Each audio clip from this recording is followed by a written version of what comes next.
ഈ മുഖ്യമന്ത്രിയുടെ വിദേശ യാത്ര സംബന്ധിച്ച് ഉള്ള ആക്ഷേപവും വൈകുന്നേരമുള്ള ചർച്ചയാണല്ലോ ഇപ്പോൾ മുഖ്യമായി നടക്കുന്ന കാര്യം എന്ന് പറയുന്നത്.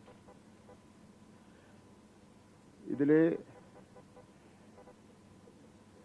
രാഷ്ട്രീയ രംഗത്തും അതുപോലെ തന്നെ ഉത്തരവാദിത്തങ്ങൾ വഹിക്കുന്നവരൊക്കെ തന്നെ വ്യക്തിപരമായ ആവശ്യങ്ങൾക്ക് വേണ്ടി കുടുംബസമേതം വിദേശത്ത് പോകാറുണ്ട്, അവരുടെ സ്വന്തം ചിലവിൽ. മാധ്യമപ്രവർത്തകർ പോകാറുണ്ട്, അവരുടെ സ്വന്തം ചിലവിൽ വിദേശത്ത് സകുടുംബം പോകാറുണ്ട്. ഇപ്പോൾ ഭാരതയാത്ര കഴിഞ്ഞ ശേഷം ശ്രീ രാഹുൽ ഗാന്ധി ആരോടും പറയാതെ കുറേ ദിവസം വിദേശത്തായിരുന്നു. അതിനെപ്പറ്റി ഒരു ചർച്ചയും ഒരു മാധ്യമങ്ങളും കണ്ടില്ല.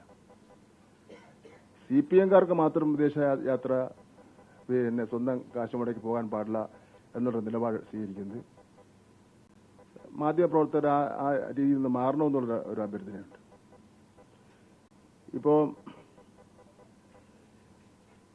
ഈ കഴിഞ്ഞ ഏറ്റവും ഒടുവിലുള്ള ശ്രീ ഉമ്മൻചാണ്ടിയുടെ ഭരണകാലത്ത്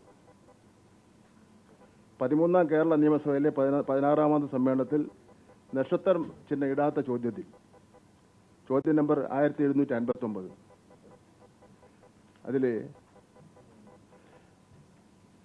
ശ്രീ കോടിയേരി ബാലകൃഷ്ണന്റെ ചോദ്യത്തിന് മറുപടിയായി അന്നത്തെ മുഖ്യമന്ത്രിയായിരുന്ന ശ്രീ ഉമ്മൻചാണ്ടി അദ്ദേഹത്തിന്റെ കാലഘട്ടത്തിൽ വിദേശയാത്ര പോയ സ്വകാര്യ ആവശ്യങ്ങൾക്ക് വേണ്ടി വിദേശയാത്ര പോയ ആൾക്കാരെ സംബന്ധിച്ചിടത്തോളം മറുപടി രേഖാമൂലം തന്നെ നൽകിയിട്ടുണ്ട്. അതിൽ ചില കാര്യങ്ങൾ ഞാൻ സൂചിപ്പിക്കാം. അതൊന്ന് വൈകുന്നേരം ഒരു ചർച്ചയ്ക്ക് വിധേയമാക്കുമെങ്കിൽ നന്നായിരുന്നു. ഞങ്ങൾക്ക് ഇവരെ പോയതിന് ഒരു വിരോധമില്ല. ചോദിച്ച് മനസ്സിലാക്കാൻ വേണ്ടിയാണ് കോടിയേരി ബാലകൃഷ്ണൻ ചോദിച്ചെന്ന് മാത്രമേ ഉള്ളൂ. വ്യക്തിപരമായ ആവശ്യങ്ങൾക്ക് അവർ കാശ് മുടക്കി പോകുന്നതാണ്. വി ശിവകുമാർ 4 വിദേശയാത്ര നടത്തിയിട്ടുണ്ട്. തിരുവഞ്ചൂർ രാധാകൃഷ്ണൻ അമേരിക്കയിലേക്കുള്ള 3 യാത്രകളടക്കം 11 വിദേശയാത്ര നടത്തിയിട്ടുണ്ട്. രമേശ് ചെന്നിത്തല അമേരിക്കയിലേക്കുള്ള 2 യാത്ര അടക്കം 6 വിദേശയാത്ര നടത്തിയിട്ടുണ്ട്. PK അബ്ദുർബ് UAE-യിലേക്കുള്ള 6 യാത്രകളടക്കം മൊത്തം 8 യാത്രകൾ നടത്തിയിട്ടുണ്ട്. PK കുഞ്ഞാലിക്കുട്ടി സാറ് 19 വിദേശയാത്ര നടത്തിയിട്ടുണ്ട്. MK മുനീർ 24 വിദേശയാത്ര നടത്തിയിട്ടുണ്ട്. ഷിബു ബേബി ജോൺ 12 വിദേശയാത്ര നടത്തിയിട്ടുണ്ട്. ഞാൻ പിന്നെ ശ്രീ രാഹുൽ ഗാന്ധിയുടെ കാര്യം ഞാനിവിടെ സൂചിപ്പിച്ചു. കഴിഞ്ഞ ഒരാഴ്ചക്കാലമായി ഇവിടെ നടക്കുന്ന മാധ്യമങ്ങളിലും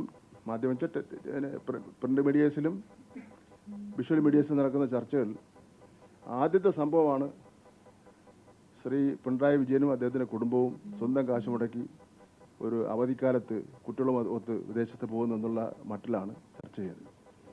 അതെല്ലാം ഞങ്ങൾ CPM-കാർക്ക് ഇതൊന്നും പാടില്ല എന്നൊന്നും തീരുമാനിക്കുന്നത് ഒട്ടും ശരിയല്ല. ഇതെല്ലാം കൂട്ടിച്ചേർക്കണം, കൂട്ടി വായിക്കണമെന്ന് മാത്രമേ ഞങ്ങൾ പറയുന്നുള്ളൂ. ഞങ്ങൾക്ക് അല്ല വേറെ അല്ല പ്രസ് റിലീസിന്റെ കാര്യമൊന്നുമില്ല. അത് മുൻപ് പോയ കാര്യം ഞാൻ പറഞ്ഞല്ലോ. മുൻപ്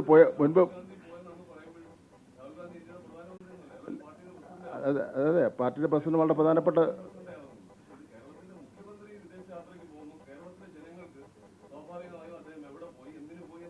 അതെ ഞാൻ മുമ്പ് പോയ ആൾക്കാരുടെ കാര്യം പറഞ്ഞല്ലോ. അവരുമൊക്കെ മന്ത്രിമാരായിരുന്നല്ലോ. അതിന്റെ വ്യത്യാസം മാത്രം നോക്കിക്കൊണ്ടാണ്. എന്താ അത് മുമ്പ് പിന്നെ ചികിത്സയ്ക്ക് പോയപ്പോഴും മന്ത്രിമാർ പോകുമ്പോഴും ഒക്കെ തന്നെ ഇപ്പോഴത്തെ അത്യന്താധുനിക ശാസ്ത്ര സാങ്കേതിക വിദ്യ ഉള്ളപ്പോൾ എല്ലാ കാര്യങ്ങളും ഫയലൊക്കെ ക്ലോസ് ചെയ്യാമല്ലോ. അതിന് ചുമതല കൈമാറേണ്ട ആവശ്യമൊന്നുമില്ല.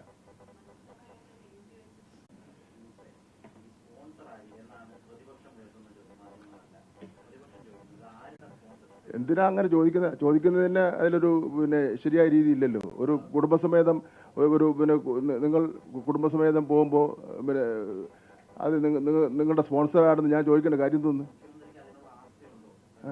അതിനുള്ള ആസ്തിയൊക്കെ ഉണ്ട് മുഖ്യമന്ത്രിക്ക്, ഒരു സംശയവും വേണ്ട.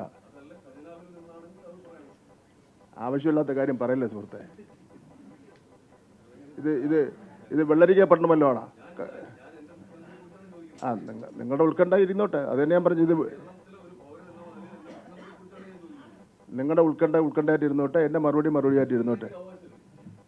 നമ്മൾ തമ്മിൽ വഴക്കൂടേണ്ട ഒരു കാര്യമില്ല.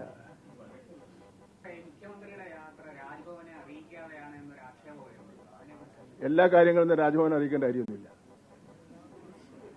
ഗവർണർ എല്ലാ കാര്യങ്ങളും പിന്നെ ഗവൺമെന്റ് അറിയിച്ചിട്ടാണ് ചെയ്തുകൊണ്ടിരിക്കുന്നത്. ഗവർണർ എല്ലാ കാര്യങ്ങളും കീഴ്വഴക്കം ലംഘിച്ചല്ലേ ഇരിക്കുന്നത്. അങ്ങനെ എല്ലാ കാര്യങ്ങളും ഗവർണർ അറിയിക്കണമെന്ന് ഒരു എഴുതി വെച്ചിട്ടൊന്നുമില്ല.